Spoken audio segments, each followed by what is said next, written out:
I was the one who set the fire. Everyone knew it. Even her. Especially her. When I heard the sirens, I had to run. I took a well-known shortcut through the woods to a carnival the next county over. But even miles away, I couldn't escape the screaming. Not of the victims, but of their parents, whose anguished cries had followed me like footprints since I'd started the fire hours earlier. She found me in the funhouse, huddled in the corner of a room fitted wall to wall with distorted mirrors. She was my age, 15 or so, with wild red hair and clothes that said she had a reputation. She smiled at me and offered her hand. I wordlessly refused it, and she joined me on the floor, crossing her legs in a way that suggested she'd forgotten she was wearing a skirt. I know what you've done, she said simply. I didn't reply. I was just comforted to not be alone anymore. Everyone knows, she said, shrugging her shoulders and inching her skirt up to scratch her knee. Even the police know. They're looking for you. A loud, painful sob erupted from my chest. Go away, I choked. But I didn't want her to. You killed a lot of people today, Jack. Most of them were only kids. They're going to arrest you and put you on trial. You'll have to face all those parents you know, for what you've done. Just leave me alone, I whispered. They're going to execute you, Jackson. No, they won't! I screamed at her, but she didn't seem to mind. I'm 15! They wouldn't kill a 15-year-old! Get away from me! She scooted closer to me and nodded in excitement. Her pale skin glistened with sweat. Oh, they will. I promise you.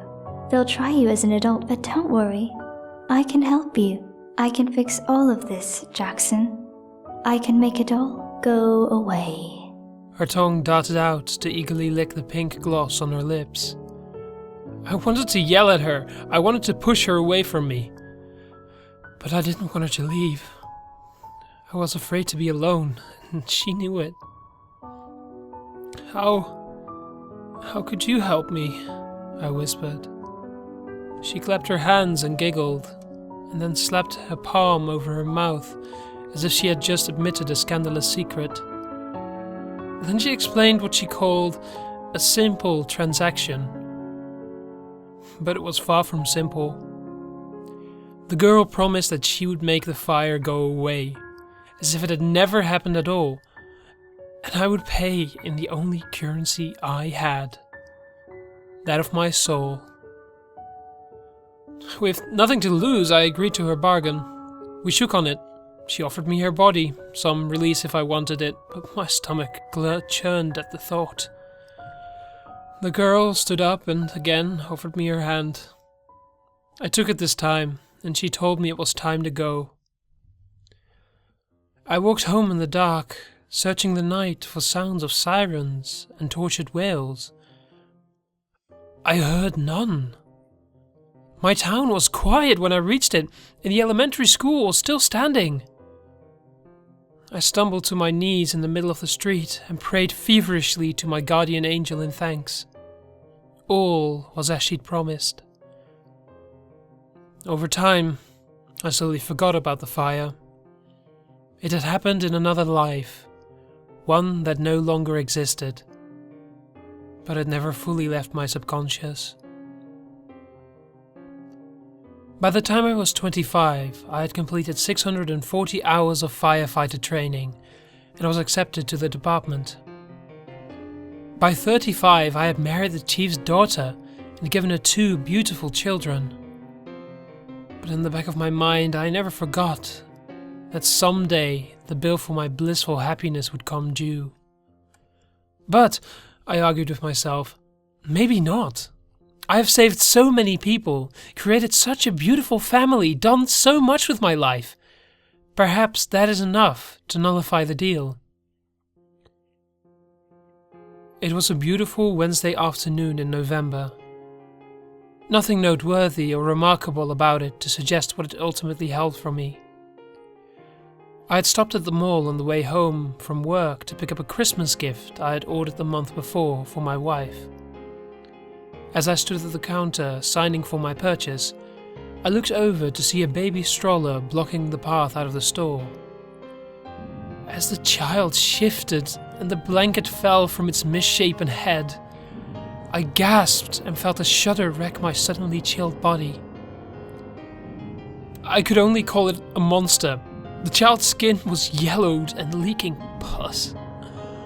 It only had one eye, which swung from its eye socket like a pendulum when he turned his head.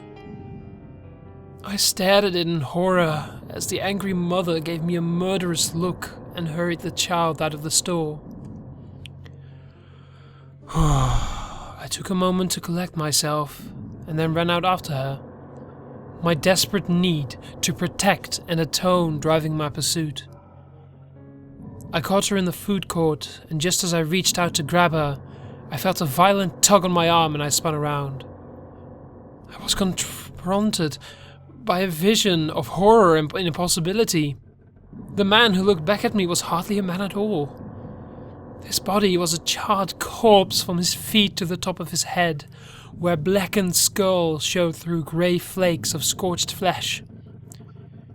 He emitted a low and dry hiss, and his mouth worked in what I assumed were words as ash flaked off his seared lips. Then he pushed me hard on my chest and went to stand by the woman, who was almost in tears. Could she see the nightmare too? I backed away from the creature and his spawn and ran through the mall towards the parking lot. As the store slipped by my peripheral vision, I spotted 4 more charred corpses watching me, many holding the hands of tiny, yellowed, bulbous monsters. I didn't stop running until I reached my car.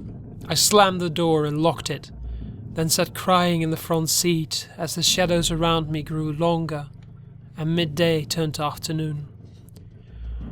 I was having a breakdown. The horrors of the fire that was erased from time had finally caught up to me. I needed therapy. No, I needed more than therapy. I needed hard drugs. As the hours ticked by and I failed to compose myself to a useful degree, I realized there was only one place I could go to calm myself. I threw my car in gear and sped across the town to the only place that I could assuage my guilt. The school was still there. It had to be. But as I came upon it, all I found was a pile of rotting, burnt-out debris. Lines of young children were filing out of the wreckage and making for the nearby school buses. They laughed and pushed each other around as if they didn't realize they were surrounded by the detritus of my sins. And among them, I saw lurking the misshapen, nebulous balls of pus and cartilage. The monsters were here too. The globose creatures ran to the cars of even more charred corpses, who hugged them and kissed them on what I assumed were their cheeks. Some of the burned-up people recognized me. Some of them waved, and pieces of charred flesh slowed off their arms. I retched, and I knew. Somehow, I had crossed over to the other timeline. The one that wasn't supposed to exist. The one where I had killed so many children, burned them in their school in the middle of the day. And now the dead had grown up and had children of their own. Children who are just a chaotic mass of cells and biologic matter because they were never meant to be. This wasn't the deal! I scream at her. I know she's nearby. And I know she's listening. They're supposed to be alive! They're supposed to be saved! It's the end. And I know it. She's giving me a taste of hell before she claims me. I race home to see my family one more time. To hold them and tell them how much I love them. Moments to prepare me for an eternity in hell. I know my wife is okay. I know she wasn't born until years after the fire. And I needed to see her beautiful face one last time. I throw open the door and see her sitting in the chair by the window. She's reading her favorite book again. Her skin is weeping, and the thick, blood-stained liquid falls upon the pages of her book. She shifts in her chair to look over at me, and the bubbles of thin, unformed skin that cover her begin to pop as they brush against the armchair. Her putrid smell fills the room. I back away from her with a terrified cry. It isn't possible! I am in agony! My beloved wife is one of them. It doesn't make sense. A car door slams outside, and I jerk toward the window to see a tall, blackened skeleton burned down to the scorched bone. It's coming up the driveway with two ghoulish creatures following behind. I know it's my wife's father and my children. I fall to my knees and let out an agonizing scream as the equation solves itself. He had been there, fighting the fire. He had burned, and she was a creature that should never have existed. And so neither should our daughters. I spare not another look for my family because I can't bear it. I enter the spare bedroom of my house and pull a 9mm out of the closet, a gift from my father-in-law. I slide down the wall to sit and I lean my head back against it. I load the gun, and suddenly, she's in front of me, sitting cross-legged on the floor. She's wearing the same slutty clothes as all those years ago, and her hair still smells like sweat and cotton candy. I know she's come to collect, and I'm ready to leave this hell so that life on Earth, life for my family, can go back to the beautiful thing it was before, albeit without me. I'm ready to die, I tell her. She giggles. Release me from this pain, I beg. She rolls her eyes and gestures to the gun in my hand. I nod in understanding, and as tears roll down my face, I place the 9mm in my mouth. I send up a silent prayer that my wife and children will live happy lives after I'm gone. I squeeze the trigger and a hole blows out the back of my head. The girl laughs. I hasten to put the gun under my chin before the pain hits and cripples me. I pull the trigger again. A part of my face hits the wall next to me. I look at her with the only eye I have left. She's giving me a dull, disinterested smile. I unload the gun into my brain and she begins to look downright bored. And that's when I finally realize the truth. I'm not going anywhere. I had never gone home that night all those years ago. I had never even left the funhouse. She stands up without sparing me a look and walks out of the room, abandoning me to the hellish nightmare beyond the door. I can hear the guttural grunting and hissing of the monsters. And that's all they are now. Monsters. I don't have a wife and children. I never did. Payment was due at time of service.